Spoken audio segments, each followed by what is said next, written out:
Get ready. 10 seconds.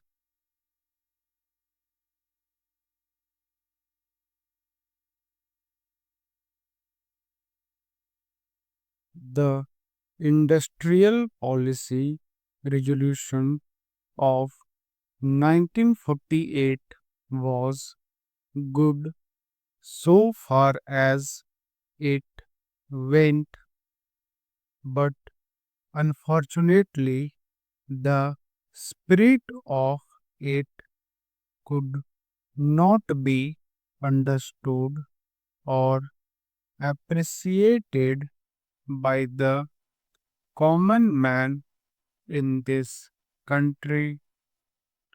So, a new orientation of this policy was given,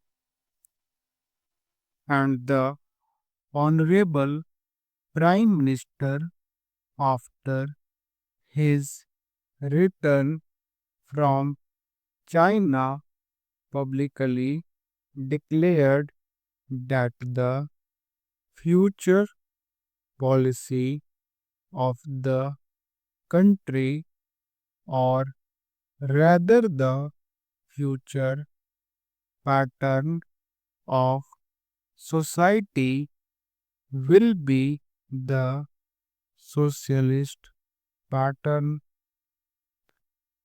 That was further emphasized by the resolution passed at the Avadi session of the Congress and later reiterated by Sri Devar, President of the Indian National Congress. I am very glad to say that the spirit of it has been caught by the nation today, if I may say so. The nation has taken up the challenge for securing the socialist pattern of society. It behoves all sections, both inside this house as well as outside, without having mutual recrimination, to try and propagate in a sincere manner and establish the socialist pattern of society indicated by the statements of the great leaders of our country. It may be relevant and pertinent if I refer to a few sentences from the memorandum presented on the 4th June 1939 by our Prime Minister, who was the chairman of the All India Planning Committee, which came into existence when there was provincial autonomy in the provinces.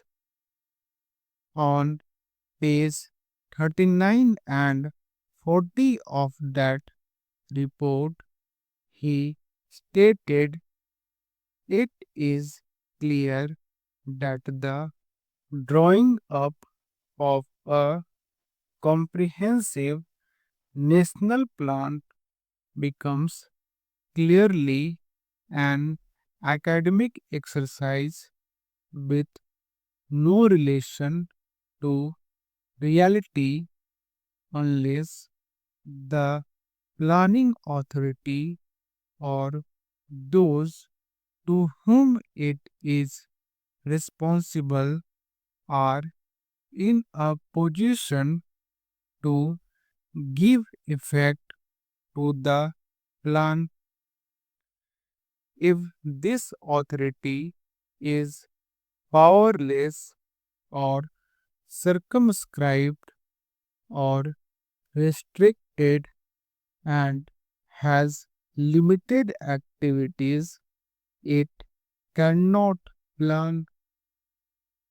An essential prerequisite for planning is thus complete freedom and independence for the country and removal of all outside control. This implies that the country possesses in itself full sovereign authority to take any measures, adopt any policies, and form any relations with other countries as may seem best to its governing authority in the interests of the country and its people.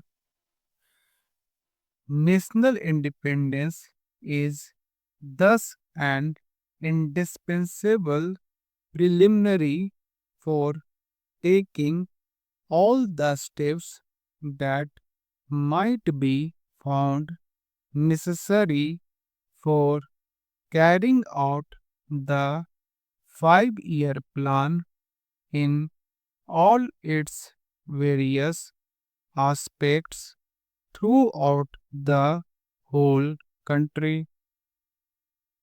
At the present moment, it is clear that not only have we in India no national independence, but we are hedged in and obstructed by numerous restrictions, limitations, safeguards, and reservations which block the path to planning and progress.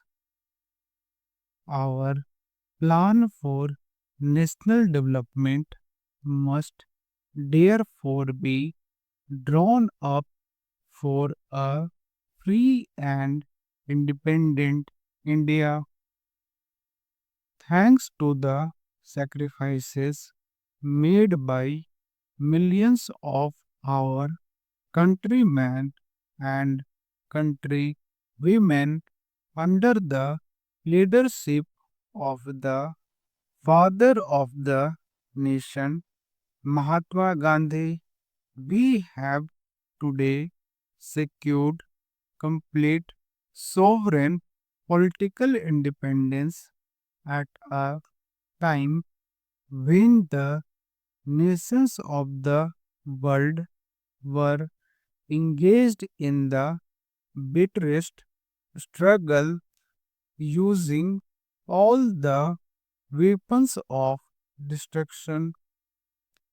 If therefore we have secured political independence during the period of a quarter of a century, it should not be difficult, especially when we are today masters in our own country, to secure a socialist pattern of society as has already been indicated, but it requires the assistance, the propaganda, the active work of all those who are interested in this. I am sure, so long as my honorable friends, the minister, the deputy minister, and the other minister who represent the commerce and industry ministry can give us an assurance that the capitalist pattern would be avoided.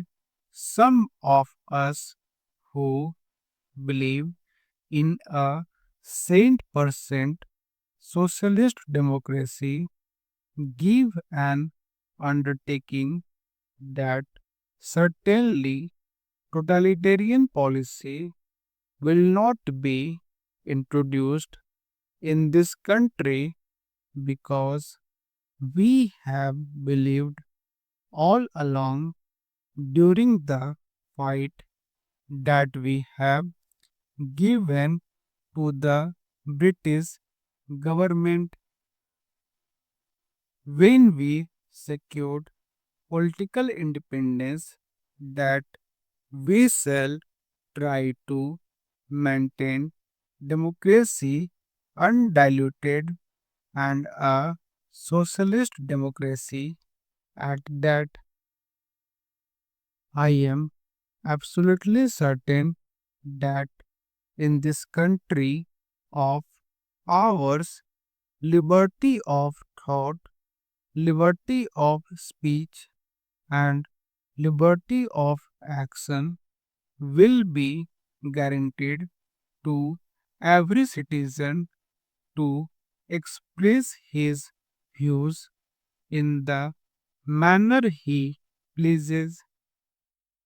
I therefore assure my honorable friend that so long as we do not, in the garb of a socialistic pattern, support a capitalist system, India will stand 100% for a socialist democracy. Now, luckily for us, the fundamental rights of the Constitution have declared that a citizen would be assured of many of the social amenities which give reasonable comfort from the womb to the grave, but mere enunciation, as I have said many times, will not satisfy the common man unless the saying is put into effect. I am absolutely certain, therefore, that so long as there is a determination on the part of our countrymen, we will be in a position to secure a socialist pattern of society. It is not even possible to draw up a plan on any other basis.